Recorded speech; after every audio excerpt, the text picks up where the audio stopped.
اجماع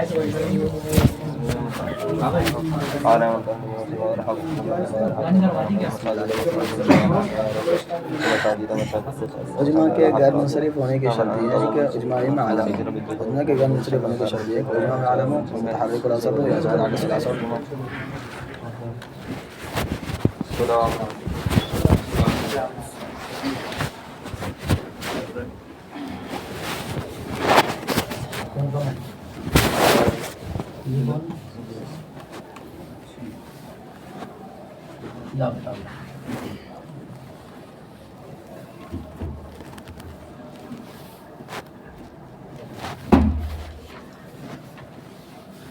یاد کر لیا ہے؟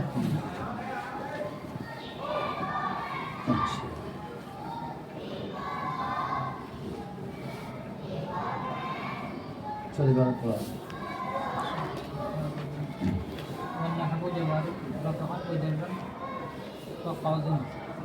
التنكيل شرطه على الجذور وأن لا يكون بإضافة ولا بإسناد مثل بعل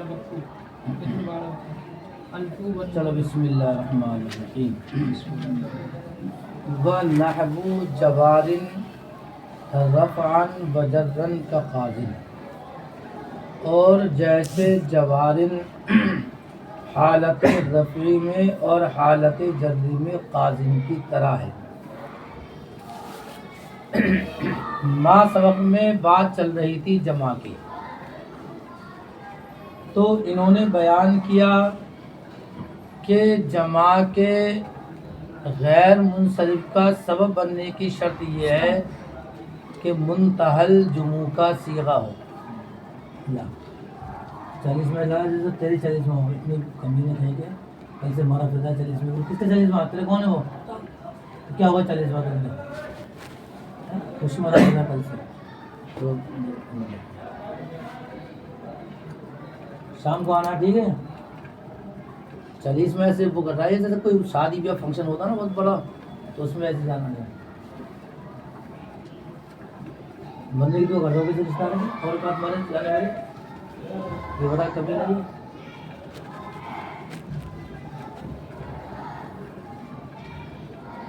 پتا اس کا واقعہ نہیں پتا ہے بیٹے؟ ایسی ہوگا نہیں پڑھو گے ایسی بھاگو گے.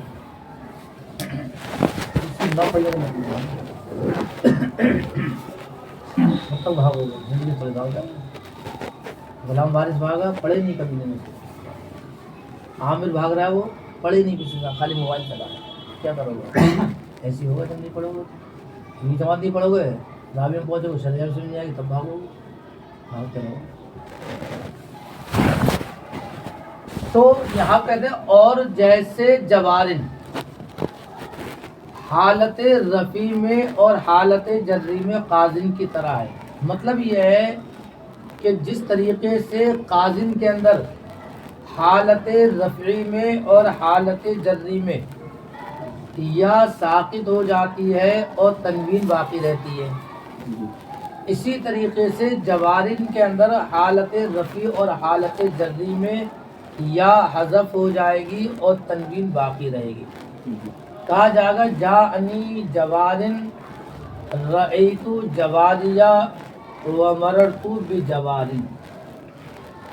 اب نحو جوارن سے مراد کیا ہے؟ 6 نمبر حاشیہ دیکھو قرآن کتاب میں 6 نمبر حاشیہ.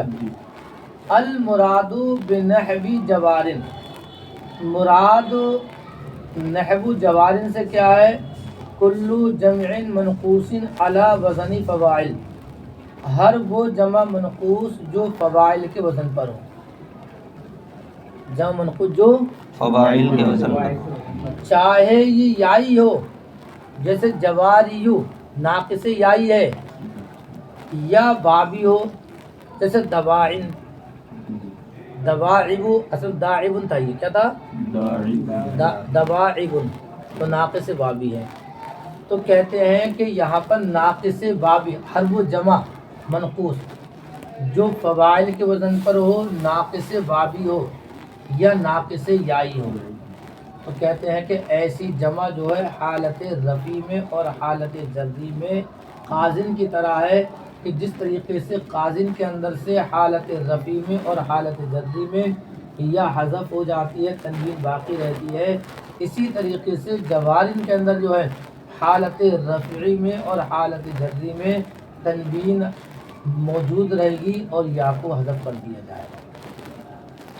سمجھے بات کو؟ تو انہوں نے یہ جوارن کے تعلق سے بیان کیا، تو یہاں پر جوارن جو ہے یہ ناقص یائے کی مثال کو بیان کیا اور ناقص بابی کی مثال کو انہوں نے چھوڑ دیا کہ اسی پر قیاس کر لینا چاہیے، اس لیے کہ ان دونوں کا حکم کیا وہ یکساں ہے۔ سمجھ گئے؟ اب یہاں پر سوال پیدا یہ ہوتا ہے کہ آپ نے جوارن کا طریقہ استعمال تو بیان کر دیا کہ جوارن جو ہے وہ قازن کی طرح ہے، یہ ہوگا طریقہ استعمال، لیکن یہاں پر جو بحث چل رہی ہے وہ منصرف اور غیر منصرف کی بحث ہے، تو آپ نے اس کے طریقہ استعمال کو بیان کیا۔ اب یہ غیر منصرف پڑھا جائے گا یا منصرف پڑھا جائے گا، اس تعلق سے آپ نے یہاں پر کوئی بھی بات بیان نہیں کی، تو اس تعلق سے آپ شرح جامی پڑھیں گے تو شرح جامی کے اندر اس بحث کے اندر جو بہت زیادہ اختلاف ہے۔ ایک ہے علامہ زجاج، دیکھیں جوارن کے اندر تعلیل ہوئی ہے، کیا ہوئی ہے؟ تعلیل ہوئی ہے۔ ایک ہے علامہ زجاج، علامہ زجاج نے یہ کہا کہ جوارن تعلیل سے پہلے بھی منصرف ہے اور تعلیل کے بعد بھی منصرف ہے۔ ایک ہے امام کسی، امام کسی نے یہ کہا کہ تعلیل سے پہلے غیر منصرف ہے اور تعلیل کے بعد بھی غیر منصرف ہے۔ اور ایک ہے علامہ سیبوی اور علامہ خلیل، ان دونوں حضرات نے یہ کہا کہ تعلیل سے پہلے جوارن منصرف ہے اور تعلیل کے بعد جو ہے وہ غیر منصرف ہے۔ کتنے قول ہو گئے؟ تین قول، تین قول ہو گئے۔ پہلا قول علامہ زجاج کا، وہ کیا کہتے ہیں کہ منصرف ہے تعلیل سے پہلے بھی اور تعلیل کے بعد بھی۔ دوسرا قول ہے امام کسی کا، یہ کہتے ہیں کہ تعلیل سے پہلے بھی غیر منصرف ہے اور تعلیل کے بعد بھی۔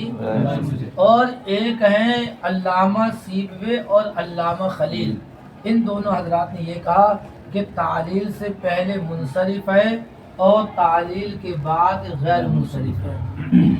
کتنے قول ہو گئے؟ تین قول۔ شرح جامی کے اندر ان تین قولوں کو بیان کیا گیا ہے اور ہر ایک کی دلیل کو الگ الگ بیان کیا گیا ہے، وہ دلیل آپ وہیں پر سماعت فرمائیں گے۔ صرف یہاں پہ یہ یاد کرنا ہے کہ اس سلسلے میں تین قول ہیں۔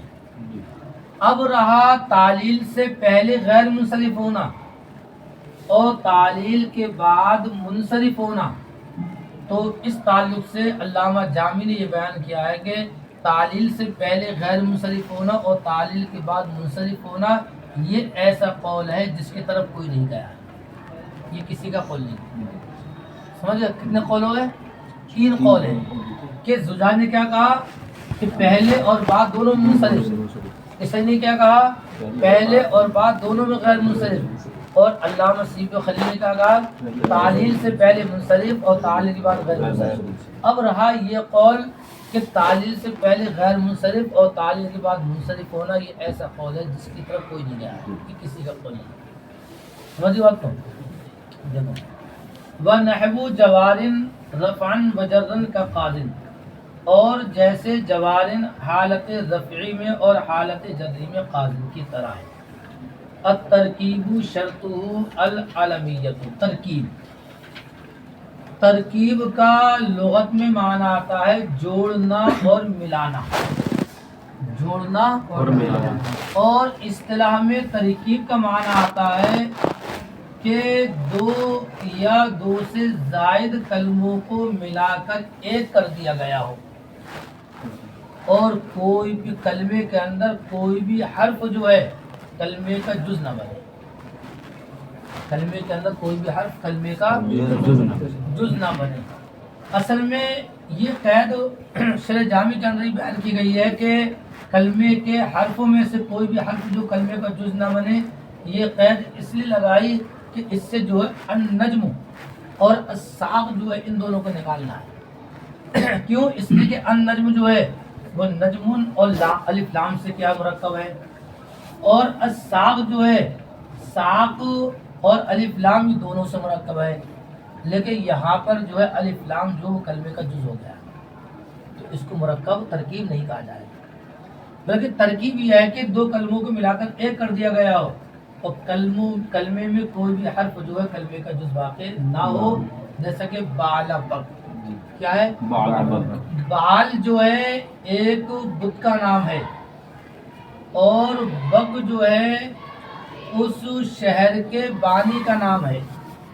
لیکن بالا بگ ملا کر جو ہے ملک شام کے ایک شہر کا نام رکھ دیا گیا بالا بگ.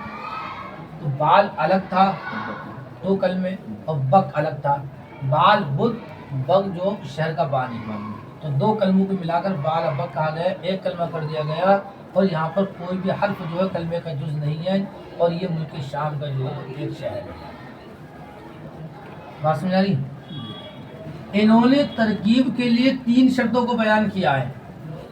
ایک شرط جو ہے وجودی ہے، اور 2 شرطیں جو ہے ترکیب کے اندر عدمی ہے. شرط وجودی یہ ہے کہ ترکیب کے غیر منصرف کا سبب بننے کی شرط یہ ہے کہ علمیت ہے. کیا ہو؟ علمیت. یہ وجودی شرط ہے. یہ شرط کیوں لگائی؟ یہ شرط اس لیے لگائی کہ ترکیب کے اندر جو ہوتا ہے 2 کلموں کو ملا کر ایک کلمہ کیا جاتا ہے. تو بالا بک 2 کلموں کو ملا کر ایک کیا گیا ہے، تو اس کے اندر یہ احتمال تھا کہ اہل عرب جو ہے اس ترکیب کو الگ الگ کر دیں. کیا کر دیں؟ ترکیب کو جدا جدا کر دیں. تو لہذا علامہ ابن حاجب نے ترکیب کے اندر عالمیت کی شرط لگا دی تاکہ ترکیب جو ہے یہ تغیرات سے محفوظ رہے. اس لیے کہ اعلام بقدر امکان تصرفات سے تغیرات سے محفوظ رہے. اب 2 شرطیں ترکیب کے اندر ہے عدمی. ایک شرط عدمی یہ ہے کہ اضافت نہ ہو. کیا نہ ہو؟ اضافت نہ ہو. کیوں عدم اضافت کی شرط اس لیے لگائی کہ اضافت جو ہے منصرف غیر منصرف کو منصرف کے حکم میں کر دیتی ہے. اضافت منصرف کو حکم میں کر دیتی ہے، تو جو چیز غیر منصرف کو منصرف بنا دے وہ غیر منصرف کے اندر مؤثر کیسے ہو سکتی ہے. اور تیسری شرط لگائی، اور عدمی کی دوسری شرط یہ ہے کہ اسناد نہ ہو. اس لیے کہ اسناد جو ہوتی ہے وہ جملے میں پائی جاتی ہے، اور آپ جانتے ہیں کہ جملہ جو ہوتا ہے وہ مبنی ہوتا ہے، اور منصرف اور غیر منصرف ہونا یہ معربات میں سے ہے، مبنیات میں سے نہیں ہے. تو جس کلمے کے اندر جملے کے اندر اسناد ہوتی ہے، اگر اس کو کسی کا نام رکھ دیا جائے، اس کو نام رکھ، جس جملے کے اندر ترکیب کے اندر اسناد ہو اور اس کو کسی کا نام رکھ دیا جائے، تو وہاں پر ایک قصہ غریبہ کی طرف جو ہوتا ہے وہ اشارہ کرنا مقصود ہوتا ہے. جیسے تعبت شرہ، کیا ہے؟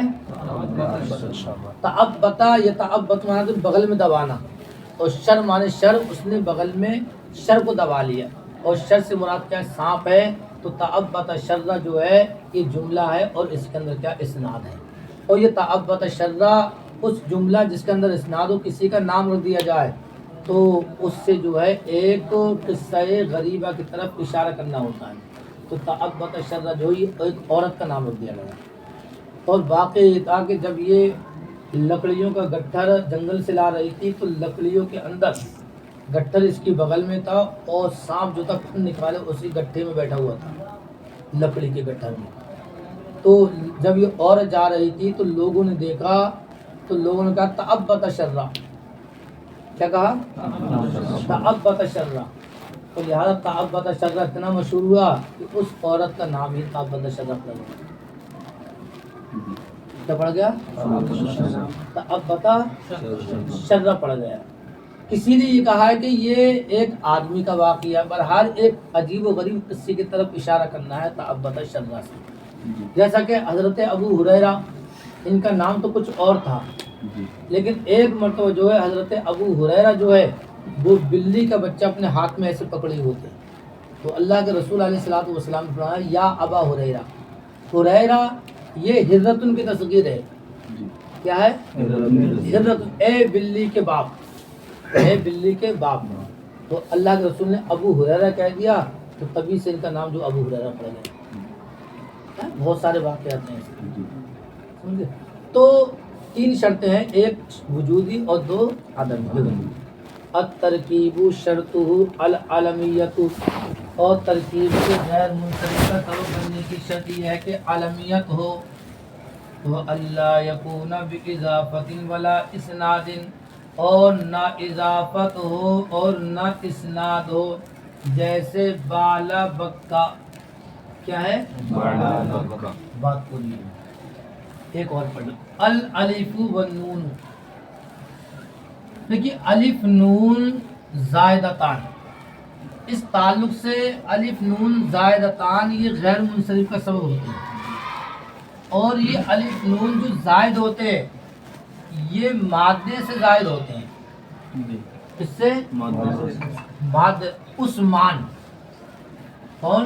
عثمان، تو الف نون جو زائد ہے وہ اسمو ہے، مادہ، تو عثمان غیر منصرف ہے، ایک الف نون زائدتان ہے اور ایک عالمیت ہے۔ حسان موت جلا دل ہوتا ہے، 3 سال سے محراب سناتا ہے، 14 پارے پہنچتے چکر کھا دل جاتا ہے، 3 سال سے نہیں سنا جائے۔ حسان لال اگلے پڑھنے جا رہا ہے، مولوی دے دار دیا ہے، ایک ڈرم رکھا ہوا ہے، مشین ہے، اس کے اندر محترم صاحب اس کو ڈالیں گے اور کئی شاہی محترم کا جو ہے اللہ عمر کے نکلے گا کہ امریکہ اندر اتنا اچھے پڑھائی ہو رہی ہے، تو اس کے باپ نے اس کو لال اگلے پڑھ لے گا۔ حسان اس کا نام ہے، کیا ہے؟ حسان غیر منصرف نہیں ہے، کیوں؟ اس لیے کہ غیر الف نون زائدتان ہونا چاہیے، کیا ہونا چاہیے؟ اور یہاں پر الف تو زائد ہے لیکن نون زائد نہیں، تو حسان اس کا مادہ کیا ہے؟ حسن ہے، سین نون ہے، تو لہذا یہاں پر نون زائد نہیں، تو دیکھنا یہ ہے کہ الف نون مادے سے زائد ہونا چاہیے تبھی غیر منصرف بنے۔ اب یہ الف نون زائد کبھی تو اسم کے اندر ہوں گے اور کبھی الف نون زائد جو ہوں گے وہ صفت کے اندر ہوں گے، صیغہ صفت کے اندر، اس کے اندر کہتے ہیں کہ اگر الف نون یہ اسم کے اندر زائد ہوں تو اس کے غیر منصرف کا سبب بننے کی شرط یہ ہے کہ عالمیت ہو، کیا ہو؟ یہ شرط کیوں لگائی کہ اگر الف نون اسم کے اندر زائد ہو تو شرط کیا ہے؟ عالمیت ہو۔ یہ شرط اس لیے لگائی یہاں پر کہ الف نون جو ہوتے ہیں یہ مادے سے زائد ہوتے ہیں، اور آپ جانتے ہیں کہ جو زائد چیز ہوتی ہے اہل عرب جو ہے اس کو حذف کر دیتے ہیں، تو اس کے اندر یہ قوی امکان تھا کہ اہل عرب جو ہے زائد ہونے کی وجہ سے الف نون کو حذف کر دیتے، تو انہوں نے اس کے اندر عالمیت لگا دی تاکہ یہ تصرفات سے محفوظ رہے، اس لیے کہ اعلام بقدر امکان تصرفات سے محفوظ ہو۔ ارے سمجھ رہا ہوں، جیسا کہ عمران ابھی وہ گیا ہے، کون؟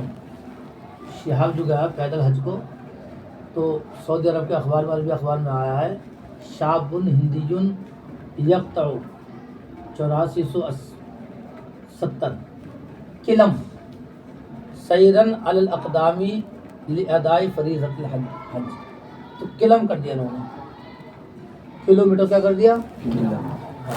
تو دیکھ کے بتایا جو کہ جدید عربی میں اب اہل عرب اس کو کیا استعمال کر رہا ہے نہیں سمجھ پا رہا آدمی، اس میں کہا شاب ہندی یقطع اور ہند سے لکھی 8470 اور قلم کلم کاف لام میم سیرن علی الاقدام لادائی فریضۃ الحج، کہ ایک ہندوستانی نوجوان 8470 کلومیٹر پیدل سفر طے کر کے حج کے فریضے کو ادا کرنے کے لیے آئے، کیا کرتے؟ کلم، حالانکہ ہر جگہ جو کلو میٹر، اگر عربی میں لکھو گے تو کلو میٹر لکھو گے، انہوں نے قلم کر دیا، اتنا حذف کر دیا، تو یہ حذف تو ایک دم کر دینا ہے اہل عرب۔ تو اس لیے انہوں نے عالمیت کی شرط لگائی کہ کہیں الف لام جو ہے جو چیز اصلی ہے اس کو حذف کر رہی ہے۔ ارے کلو میٹر جو ہے اصلی ہے، یہ کوئی غلط زائد تھوڑی ہے، اس پہ کیا کرتے قلم کر دیا، کاف لام نہیں، تو اب جو چیز زائد ہے اس کو تو بدل دی، اور جو کیا کریں گے تصرف کریں گے، اور انہوں نے کیا عالمیت کی شرط لگا دی تاکہ یہ تصرف حاصل ہو۔ اور اگر غور سے سننا، الف نون، ہیلو جی وعلیکم السلام، ہاں 500 کٹا کے میرے پاس ہے۔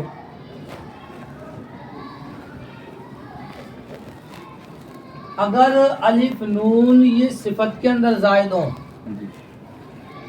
تو کہتے ہیں فانتفاء فعلانا اور وقیل وجود فعلا،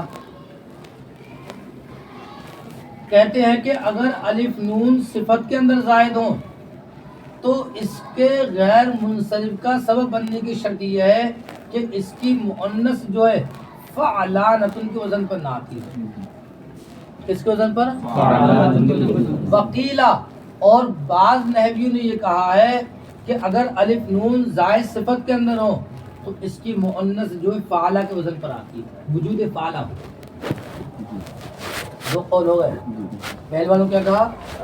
اس کی مؤنث فعلانۃ کے وزن پر نہ آتی ہو تب یہ غیر منصرف ہوگا، اور بعض نے کیا کہا کہ اس کی مؤنث فعلا کے وزن پر آئے تب یہ کیا ہوگا؟ غیر منصرف ہوگا۔ اب کہتے ہیں کہ رحمان کے منصرف ہونے میں غیر منصرف ہونے میں اختلاف کیا گیا ہے اسی قاعدے کی روشنی میں۔ جنہوں نے یہ کہا تھا کہ اس کی مؤنث فعلانۃ کے وزن پر نہ آتی ہو اور رحمان کی مؤنث آئے گی نہیں، رحمانۃ نہیں آتی ہے، تو ان کے نزدیک کیا ہو جائے گا؟ غیر منصرف ہو جائے گا۔ اور جنہوں نے یہ کہا کہ اس کی مؤنث فعلا کے وزن پر آتی ہو تو اس کی جب غیر منصرف ہوگا اور اس کی مؤنث جو وہ رحمہ کے وزن پر نہیں آتی تو ان کے نزدیک کیا ہو جائے گا؟ بات سمجھ آ رہی ہے؟ تو کہتے ہیں اسی وجہ سے رحمان کے منصرف ہونے میں اور غیر منصرف ہونے میں اختلاف کیا گیا ہے۔ جنہوں نے انتفاع فعلانہ کی شرط لگائی تو ان کے نزدیک کیا ہو جائے گا؟ غیر منصرف ہو جائے گا، اس لیے کہ اس کی مؤنث جو رحمان ان کو وزن پر نہیں آتی۔ اور جنہوں نے وجود فعلا کی شرط لگائی ان کے نزدیک کیا ہو جائے گا؟ کیوں؟ اس لیے کہ اس کی مؤنث جو رحمان کے وزن پر نہیں آتی۔ بات پوری ہوگی، ٹھیک ہے؟ اب کہتے ہیں کہ سکران میں اختلاف نہیں ہے، سکران جو ہے بالاتفاق غیر منصرف ہے، اس کی مؤنث جو ہے سکرانۃ نہیں آتی ہے، سکرا آتی ہے، سکرانۃ فعلانۃ نہ آتی ہو تو سکرانۃ نہیں آتی، ان کے نزدیک کیا ہو جائے گا؟ اور سکرا آتی ہے، کیا آتی ہے؟ ان کے نزدیک کیا ہو جائے گا؟ دونوں شرطیں پائی جا رہی ہیں، سکرانۃ فعلانۃ نہ آتی ہو اور سکرانۃ نہیں آتی ہے، کیا ہو جائے گا؟ اور انہوں نے کہا کہ فعلا کے وزن پر آتی ہو تو سکرا کے وزن پر آتی ہے، ان کے نزدیک کیا ہو جائے گا؟ بات سمجھ آ رہی؟ اور ندمان کے منصرف ہونے میں کسی اختلاف نہیں ہے، اس کے ندمان دونوں کے نزدیک کیا ہے؟ منصرف ہے، اس لیے کہ اس کی مؤنث جو ہے وہ ندمانۃ نہیں آتی بلکہ ندمہ آتی ہے، وہی اس کی مؤنث جو ہے ندمانۃ آتی ہے، ندمہ نہیں آتی، کیا نہیں آتی؟ تو ندمانۃ آتی ہے، تو انہوں نے کیا کہا کہ نہ آنے چاہیے چاہے غیر منصرف ہوگا تو کیا ہو جائے گا ان کے نزدیک، اور کہا ندمانۃ آئے گی ندمہ نہیں آئے گی تو دونوں نزدیک کیا ہو جائے گا؟ منصرف ہو جائے گا۔ یہ ندمان یہ غیر منصرف کب ہے؟ جبکہ اس ندمان کو ندیم سے مشتق مانا جائے، کس سے مانا جائے؟ ندیم کا معنی آتا ہے ہم نشین، کیا آتا ہے؟ ہم نشین، اور اگر ندمان کو جو ہے نادم سے مشتق مانا جائے شرمندگی کے معنی میں، اس کے معنی میں اب یہ جو ہے دونوں کے نزدیک غیر منصرف ہو جائے گا، اس لیے کہ اس کی مؤنث ندمانۃ نہیں آئے گی، ندمہ آئے گی۔ اگر ندیم سے مشتق مانا جائے تو ندمانۃ آتی ہے، ندمہ نہیں آتی ہے، منصرف ہو جائے گا۔ اور اگر نادم سے مشتق مانا جائے تو ندمانۃ نہیں آتی ہے، ندمہ آتی ہے، تو دونوں میں سے کیا ہو جائے گا؟ غیر منصرف ہو جائے گا۔ سمجھ لو آپ کو؟ دیکھو کہتے ہیں وہ الالف والنون ان کانتا، اگر یہ دونوں کانتا مؤنث کا صیغہ اس لیے آیا کہ الف اور نون جو حرف ہے اور حرف جو ہوتے ہیں مؤنث ہوتے ہیں۔ ان کانتا فی اسم فشرطہ العلمیۃ، اگر یہ دونوں اسم کے اندر ہوں تو اس کے غیر منصرف کا سبب بننے کی شرط علمیت ہے، جیسا کہ عمران او صفت، یا یہ صفت کے اندر ہو، فانتفاء فعلانۃ، تو اس کی مؤنث جو فعلانۃ کے وزن پر نہ آتی ہو، اور کہا گیا ہے کہ فعلا کے وزن پر آتی ہو۔ ومن ثم اختلف فی رحمان، اسی وجہ سے رحمان کے منصرف اور غیر منصرف ہونے میں اختلاف کیا گیا ہے۔ اس کی مؤنث رحمانۃ نہیں آتی، کیا ہو جائے گا؟ غیر منصرف ہو جائے گا، اور نہ رحمہ آتی ہے تو کیا ہو جائے گا؟ منصرف ہو جائے گا۔ نہ کہ سکران میں اختلاف نہیں ہے۔ سکران کیا ہے دونوں کے نزدیک؟ اس کی مؤنث سکرانۃ نہیں آتی، سکرا آتی ہے۔ اور نہ ہی ندمان میں اختلاف ہے، اس لیے کہ یہ دونوں کے نزدیک کیا منصرف ہے، کب ہے؟ جبکہ اس کو ندیم سے مشتق مانا جائے، اور اگر نادم سے مانا جائے تو دونوں نزدیک کیا ہو جائے گا؟ غیر منصرف ہو جائے گا۔ چلو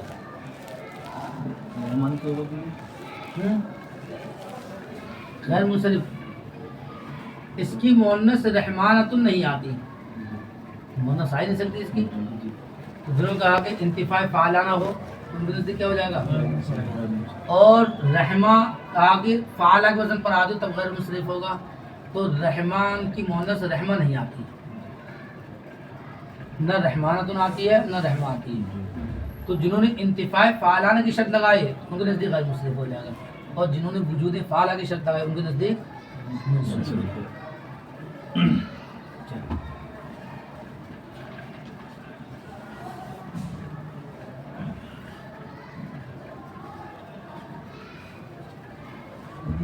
تانیث بتا، تانیث کے اندر، تانیث بتا کے اندر علامت کی شرط پائی جائے تو اس وقت یہ غیر منصرف پڑھا جائے گا یا غیر منصرف کا سبب بنے گا؟ غیر منصرف کا سبب بنے گا، کہ جتنے بھی ہیں ان کے اندر کیا ہے؟ غیر منصرف کا سبب بننے کی شرط یہ ہے کہ علم ہو۔ جب اس کے اندر تانیث کی علامت کی شرط پائی جائے گی تو پورا غیر منصرف بن جائے گا۔ تو اس کے اندر ایک سبب اور بھی ہوگا نا، علم بھی ہوگا نا۔ کیا ہوگا؟ تانیث بتا طلحہ، ایک تانیث ہے اور ایک اس کے اندر کیا ہے؟ علم ہے۔ تو غیر منصرف کا سبب، یہ غیر منصرف کا سبب بنے گا، کیا بنے گا؟ غیر منصرف کا سبب۔ ہاں میں سوال صحیح کر رہی ہوں کہ غیر منصرف کا سبب بنے گا، تو اور یہ ہو رہا ہے تانیث کی وجہ سے غیر منصرف، تو یہ تو ہر ایک قسم میں ہوگا۔ بعد میں شرط پائی جائے گی اس کی شرط یہ ہے کہ جیسے جمع اس کی شرط یہ منتظم کا سوا ہو، تو یہاں پر سبب بننے کے لیے شرط پائی جائے گی، یہاں تو پورا غیر منصرف بن گیا۔ نہیں تو عمران کے اندر بھی تو یہ پایا جا رہا ہے، اس کی جمع کرنے نہیں پایا جائے گا۔ کیا؟ ارے جمع جو ہے وہ دو سب کے قائم مقام ایک ہی سبب، جمع کے اندر کیا ہے؟ ایک سبب دو سبب کے قائم۔ عدل وصف تانیث معرفہ اجمع جمع ترکیب، یہ جو غیر منصرف کے اسباب ہیں نا، یہ غیر منصرف سب جو بن رہے ہیں وہ شرط کے ساتھ بن رہے ہیں، اس کے ساتھ میں شرط کے ساتھ بن رہے ہیں۔ تانیث میں پورا غیر منصرف بن گیا۔ کیوں؟ علمیت نہیں اس کے اندر؟ یہ تانیث علم کا پایا جا رہا ہے تو وہ پورا غیر منصرف بن گیا۔ تو ایسے تو عمران بھی غیر منصرف پڑھنا ہے۔ ارے الف نون ظاہرتان سبب تو ہے نہیں سبب، اور اس کے اندر علمیت کی شرط ہے، تو کیا بن رہا ہے؟ یہ بھی پورا غیر منصرف بن رہا ہے۔ بس میں بس کیا؟ اس کی بس کے اندر شرط لگائی ہے کہ اصل وضع میں وصف ہو. تو وہ اصل وضع میں ہر ایک میں عالمیت کی شرط تھوڑی ہوگی. ارے وصف ذات مبہم پر دلالت کرتا ہے اور عالمیت جو ہے وہ ذات معینہ پر دلالت کرتی ہے. یہ دونوں آپس میں ایک دوسری ضد ہیں.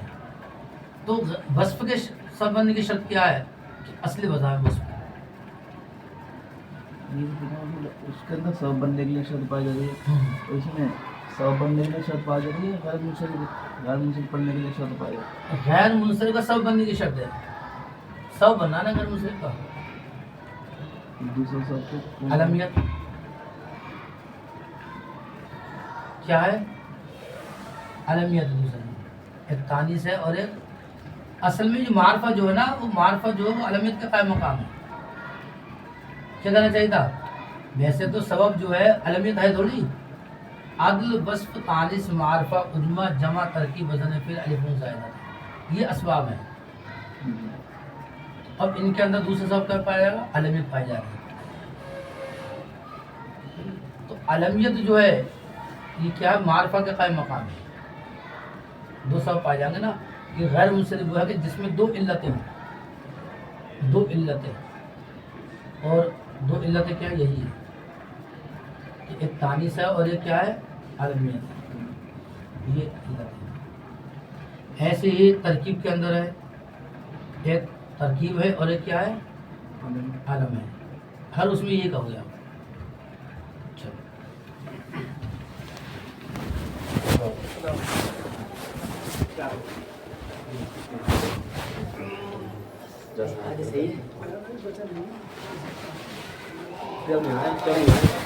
کون کر رہے ہیں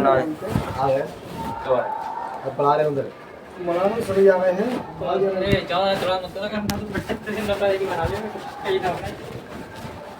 سلام